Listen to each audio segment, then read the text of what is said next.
এই রিজিয়নটায় পর্যাপ্ত সূর্যালোক আছে এবং যার ফলে পর্যাপ্ত টেম্পারেচার আছে এখানে, যেটা কিনা ফটোসিনথেসিস করার জন্য সাফিসিয়েন্ট তাপ শক্তি বা হিটকে তুলে আনে এই বেন্থিক জোনে। ঠিক আছে, হাইড্রোথার্মাল ভেন্টস আছে। তো যার ফলে কিন্তু এই বেন্থিক জোনের কিছু কিছু জায়গায় সমুদ্রে জলের টেম্পারেচার 100 ডিগ্রির কাছাকাছি বা অলমোস্ট 100 ডিগ্রি। এই জোনগুলোকে আমরা কিভাবে ভাগ করছি? Based on the abundance of various abiotic factors.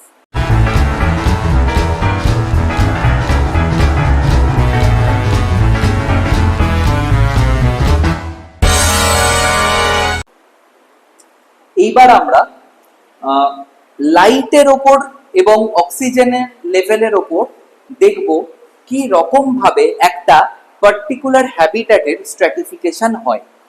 ঠিক আছে, একটা হ্যাবিট্যাটকে লাইট এবং অক্সিজেন লেভেলের ওপর আমরা এবং কিছুটা টেম্পারেচারের ওপরেও ভিত্তি করে কতগুলো স্তরে ভাগ করতে পারি।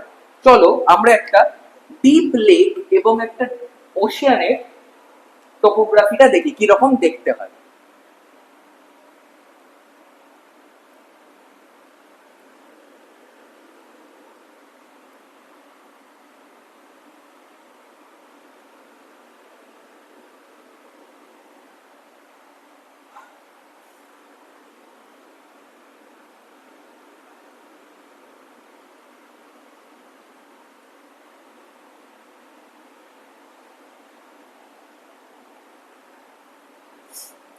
একদম দেখো, এখানটা ধরো সান আছে,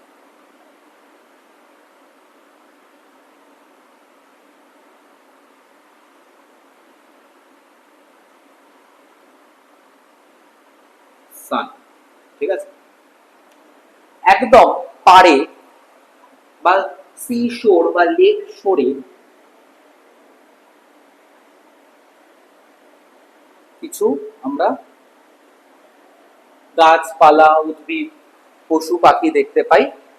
এই জায়গাটাকে বলবো, এই শোর রিজিয়নটাকে আমরা বলবো হচ্ছে লিটোরাল জোন। ঠিক আছে, অল্প জল, কাদা মাটি ইত্যাদি আছে। It is a junction point between water and land, littoral zone. এখানে কিছু পশু পাখি উদ্ভিদ একটা পার্টিকুলার হ্যাবিট্যাট, এই লিটোরাল জোনটা কিন্তু একটা এক্সক্লুসিভ হ্যাবিট্যাট। ঠিক আছে, কিছু এরকম স্পিসিস পপুলেশন আছে, both plant and animal species এর কথাই আমি বলছি, যারা কিন্তু শুধুমাত্র এই খুব বড় বড় যে লেকস গুলো আছে, ঠিক আছে, যেমন বাইকাল বা ওশানস গুলো যে আছে, ঠিক আছে, তাদের এই লিটোরাল জোনেই থাকে, আর অন্য কোথাও থাকে না। তো লিটোরাল জোন একটা খুব ইম্পর্টেন্ট এক্সক্লুসিভ হ্যাবিট্যাট এবং খুব ফ্র্যাজাইল হ্যাবিট্যাট। ঠিক আছে, এই লিটোরাল জোনের হ্যাবিট্যাটটা কিন্তু হিউম্যান এনক্রোচমেন্টের জন্য খুব থ্রেটেনিং। ওকে, পলিউশনের জন্য, হ্যাবিট্যাট ডিস্ট্রাকশনের জন্য, হিউম্যান এনক্রোচমেন্টের জন্য, ফ্র্যাগমেন্টেশনের জন্য, এখানে ঢুকে পড়ে আমরা ঘর বাড়ি, দোকান বাজার সব তুলে দিচ্ছি। ঠিক আছে, টুরিস্ট স্পট তৈরি করছি। তো এর জন্য কিন্তু এই লিটোরাল জোনের হ্যাবিটেট গুলো অত্যন্ত থ্রেটেন্ড, এবং এই লিটোরাল জোনেই যে সমস্ত পপুলেশন গুলো পাওয়া যায়, আর কোথাও পাওয়া যায় না। মানে the endemic population of the littoral zone, তারা কিন্তু অত্যন্ত ভালনারেবল হয়ে গেছে এবং তারা কিন্তু এক্সটিংশনের একটা খুব বড় রিস্ক ফেস করছে। ঠিক আছে, আর ওপেন ওয়াটার যেখানে, ডাঙার সাথে যেখানে আর কোনো সংস্পর্শ নেই, ওপেন ওয়াটার রিজিয়নটাকে, এই রিজিয়নটাকে আমরা বলে থাকি লিমনেটিক জোন। কি বলে থাকি? লিমনেটিক জোন, ওপেন ওয়াটার। ঠিক আছে, তাহলে দেখো হরাইজনটা নিয়ে আমরা দুভাগে ভাগ করতে পারলাম, লিটোরাল জোন, লিমনেটিক জোন। এখানে এক্সক্লুসিভলি অ্যাকোয়াটিক অ্যানিমালসরা থাকে। ঠিক আছে, কেউ কেউ লিটোরাল জোনে আসে শিকার ধরতে, খাবার খেতে। ঠিক আছে, but majority of their life ওরা কিন্তু এখানেই স্পেন্ড করে। আবার কিছু অবশ্যই এরকম কিছু অ্যানিমাল আছে যারা কোনোদিন এই লিটোরাল জোনে আসে না। কিছু প্লান্টও আছে, অবশ্যই কিছু ফ্লোটিং প্লান্টসও আছে যারা কোনোদিন এই লিটোরাল জোনে আসে না। কিছু ফাইটোপ্ল্যাঙ্কটনস আছে ইত্যাদি, যারা কোনোদিন এই লিটোরাল জোনে আসে না। কিছু ফিশ আছে যারা কোনোদিন লিটোরাল জোনে আসে না, ঠিক আছে, তারা শুধুমাত্র লিমনেটিক জোনেই থাকে। তো লিমনেটিক জোনও কিন্তু একটা এক্সক্লুসিভ হ্যাবিটেট। ক্লিয়ার এই অবধি? এবার যদি আমি ডেপথ ওয়াইজ ভাবি, তাহলে দেখো জলের যে রিজিয়ন অবধি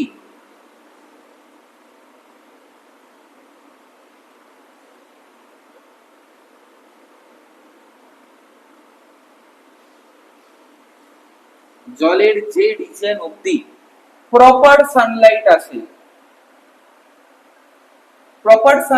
আসে এবং প্রপার টেম্পারেচার মেনটেন্ড হয়, দ্যাট ফ্যাসিলিটেটস ফটোসিনথেসিস। মানে এই জোনে, এই রিজিয়নটায় পর্যাপ্ত সূর্যালোক আছে এবং যার ফলে পর্যাপ্ত টেম্পারেচার আছে এখানে, যেটা কিনা ফটোসিনথেসিস করার জন্য সাফিসিয়েন্ট, ফটোসিনথেসিস করা সম্ভব হয়, সেই রিজিয়নটাকে ফোটিক জোন বলে। এই ফোটিক জোনে কিন্তু বোথ প্রোডিউসার্সও থাকে প্লাস কনজিউমার্সও থাকে, এবং এই ফোটিক জোনে কিন্তু সমুদ্রে কোরালস পাওয়া যায়। কোরাল রিফ কিন্তু এই ফোটিক জোনেই শুধুমাত্র পাওয়া যায়, আর কোথাও পাওয়া যায় না, ঠিক আছে। এর পরের যে রিজিয়নটা, এটাকে বলা হয় ডিসফোটিক জোন। ডিসফোটিক জোন, ডিসফোটিক জোনে সূর্যের আলো আসে, খুব কম আসে, এতটাই কম আসে যে ডিসফোটিক জোনে ফটোসিনথেসিস হওয়া সম্ভব হয় না। সূর্যের আলো আসে, বাট এতটাই কম আসে যে ফটোসিনথেসিস করার মতো সাফিসিয়েন্ট সূর্যের আলো আসে না, আর এর টেম্পারেচারও ফোটিক জোনের থেকে অনেক কম। তাই এই ডিসফোটিক জোনে কিছু স্বল্প পরিমাণ প্রোডিউসার্স থাকে, কিছু ফাইটোপ্ল্যাঙ্কটনস থাকে, বাট এই ডিসফোটিক জোনে কি হয়, কনজিউমারদের সংখ্যা আর গ্রেটার দেন প্রোডিউসার্স, এখানে কিন্তু প্রোডিউসারদের থেকেও কনজিউমার্স বেশি পাওয়া যায় ডিসফোটিক জোনে।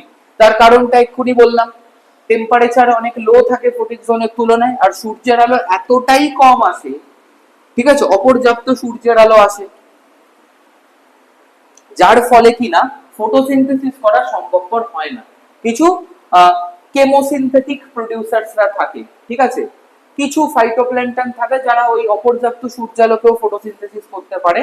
লাইটের তো অনেক ব্যান্ডউইডথ আছে, তো ইউভি পেনিট্রেট করতে পারে পুরো একদম বটম অবধি, ঠিক আছে।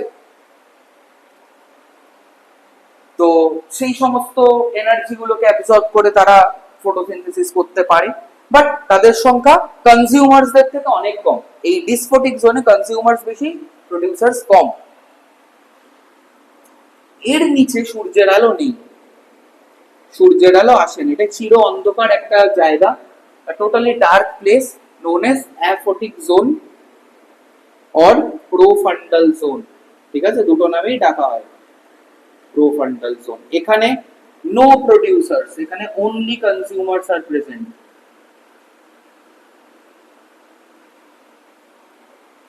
ঠিক আছে। আর এইটা হচ্ছে bottom benthic zone, sea bed বা লেক বেড, একদম বটম, ঠিক আছে, বেন্থিক জোন। এখানে কি থাকে, বেন্থিক জোনে কি থাকে, স্যান্ড, সিল্ট, ক্লে ইত্যাদি থাকে। আর মেইনলি এখানে ডিকম্পোজার্সরা থাকে, ম্যাক্সিমাম এখানে ডিকম্পোজার্সরা থাকে, ম্যাক্সিমাম। কিছু পরিমাণ কনজিউমার্স এখানে থাকে, যেমন সমুদ্রে হ্যাগফিশ বলে এক ধরনের মাছ বলবো না, এক ধরনের ওই সাইক্লোস্টোমাটা আছে, অ্যাগনাথার আন্ডারে পড়ে যারা, তারা থাকে, বাট মেইনলি ডিকম্পোজার্সরা থাকে। দেখো ডিকম্পোজার্সরা কিন্তু littoral zone, লিমনেটিক zone, photic zone, ডিসফোটিক zone, অ্যাফোটিক zone সব জোনেই থাকে, বাট ম্যাক্সিমাম ডিকম্পোজার্সরা থাকে হচ্ছে এই বেন্থিক জোনে, ঠিক আছে। আর বেন্থিক জোনের পরে যদি সবথেকে বেশি ডিকম্পোজার্স কোথাও থাকে, সেটা কিন্তু লিটোরাল জোন, ঠিক আছে, মনে রাখবে এটা। বেন্থিক জোনে ডিকম্পোজার্সরা সব থেকে বেশি পরিমাণে থাকে, সব থেকে বেশি পপুলেশন তো হচ্ছে ডিকম্পোজার্সদের বেন্থিক জোনে।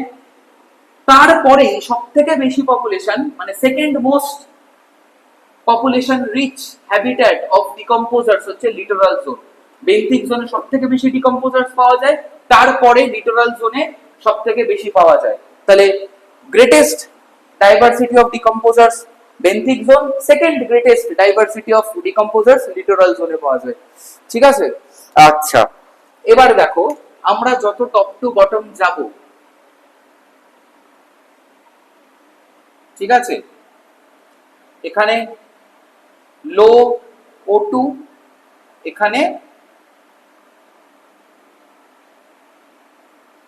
হাই O2, সেম সানলাইটও এখানে হাই এখানে লো, ঠিক আছে, টেম্পারেচারও এখানে লো, লোয়েস্ট এই সব জায়গায় আর হাইয়েস্ট এই সব জায়গায়।